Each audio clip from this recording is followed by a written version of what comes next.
It's Divas That Care Radio. Stories, strategies, and ideas to inspire positive change.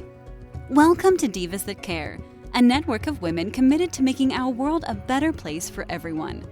This is a global movement for women, by women, engaged in a collaborative effort to create a better world for future generations. To find out more about the movement, visit divasthatcare.com after the show.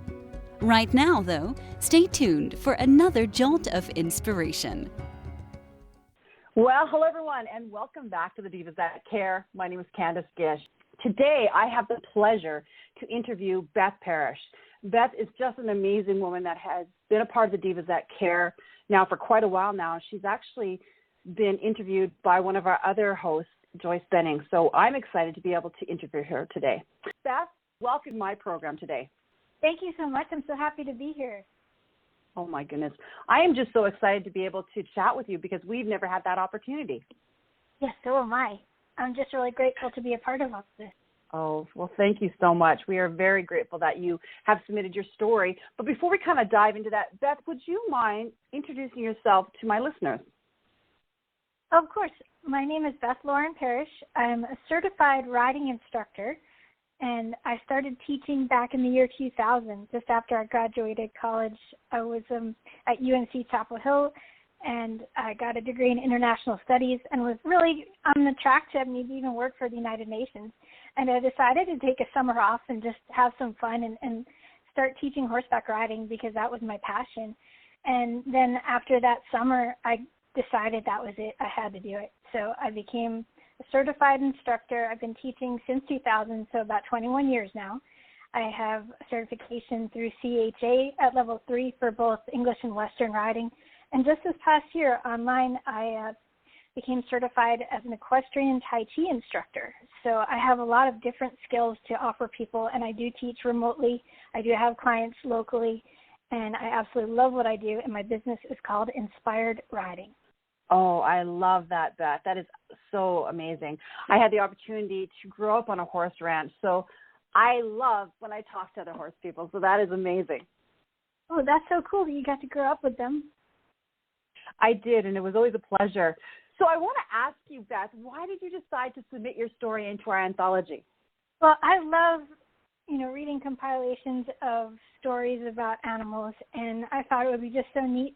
I love writing. It's one of my favorite things besides riding. And I thought it would be so neat to share one of my stories so it could be part of something big that warms other horse lovers' hearts. Oh, well, I'm excited. It's an amazing story, and I think it's perfect because right now I really feel that animal stories are what people need to read. For myself, it's always been the animals that have brought a smile to my face and realizing everything is going to be okay. Absolutely true. I couldn't have said it better myself. So, yeah, we need to talk more about animals in general, and I think the world would get better. I think so, too. So tell me, Beth, what is your story about? My story is about what I call the unicorn search. So I had been through a ton of different traumas over the past 6 years, and I was finally ready physically, mentally, emotionally to find my new little dance partner. I say little because I'm only 5 feet, and I was on the search for a quote-unquote steady unicorn, a little guy that would take care of me. And it was quite the experience meeting him, and I was just so excited to create this story and show it in a way that would really display how different our meeting was and what I did differently as opposed to what I used to do when I'd meet horses and try them out. And this is what made it extra special. And how has this impacted your life? Meeting Pepper, my unicorn, has just totally given me complete hope and brought back the joy in my life that was missing because I had all the traumas, like I mentioned. We had lost our home to a fire. I had 4 different surgeries within 5 years. And we were, living paycheck to paycheck for a long time. And things were just really scary for a while. And we finally got to a place where we could own a home, have property for the horses. And then I finally recovered from all the different surgeries. Only 2, thank goodness, had to do with horses. But I was just so excited to be able to start riding. And I took my time, and when I finally found him, it was like, you could just feel everything was lined up. The stars are aligned, and we hit it off from the first ride, and it was just magical. And ever since then, I could honestly say he's changed my life for the better, because I've learned how to be a better horse person, because I've really been adamant about making sure he wanted to do the things that I wanted to do. So it becomes a co-creation. It's not just, hey, you're going to do this with me. It's like, hey, would you like to do this? So I've learned how to be a better horse person by inviting him instead of making him do things. And our relationship has blossomed better than any other horse I've had. Oh, my gosh. And it is so inspiring. And, that's why I was so excited to have the opportunity to interview you myself, because I thought, once everybody hears a little bit about your story, they're going to want to go out and read the rest of it. I hope so. It's quite the story, so I'm excited for people to check it out. One of the things I always love is that when I had the opportunity to read these stories, I could see how impactful they were to a person's life and how they really have changed them. Do you want to share about any stories about your other animals that you have in your life? Well, sure. I could tell you about my first heart horse, which was Biffy, and I mentioned it in my story briefly. But what's amazing is I had him about 13 years, and he and I taught thousands of lessons together. I mean, we were like an old married couple. I mean, we knew what each other was going to do before we did it.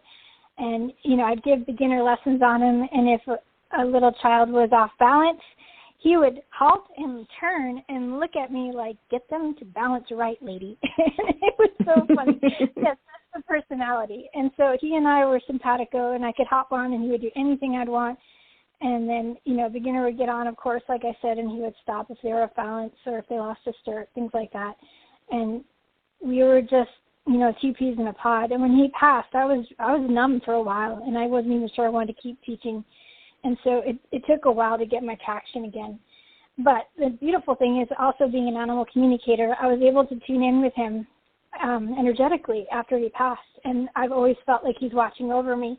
And at one point, I was listening to the radio, and he sent me the song Happy by Pharrell. And he said, I want you to know I'm happy. I had a happy life with you, and I'm happy now. And so anytime I hear that song, excuse me, it just makes me think of him. Yep. And he definitely helped in the search to find Pepper. And when I tuned in with Pepper the night before he came to our house, he told me that Biffy, and my other heart horse, Keeper, had come to him and gave him a heads up that I was really going to take him home. And so that was a huge confirmation to hear that. It was so beautiful. Oh, my goodness. Thank you so much for sharing that. I love that. And I just want to do a big shout-out just to our listeners out there.